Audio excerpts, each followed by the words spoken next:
Hello, I am going to read The Lion and the Mouse to you.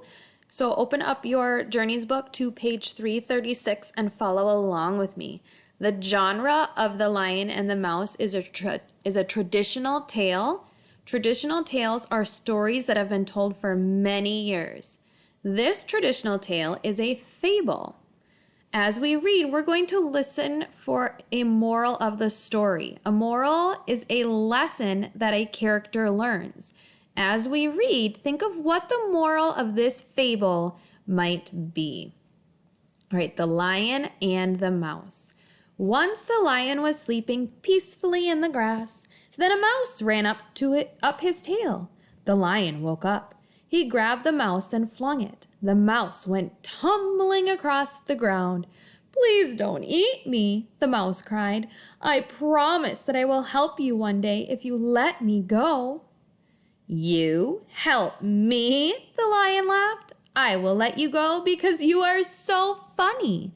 Later, the lion was having a drink at a stream. He saw that a campfire blazed across the way. The camp was empty. "Hunters must be near," he said. Just then, a net fell on him. The lion was tangled in it. He roared with all of his might.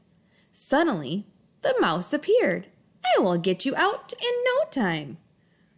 I wonder, since the lion helped the mouse by not eating it or harming the mouse, if the mouse is now saying, I owe you one, so I'm going to help you too.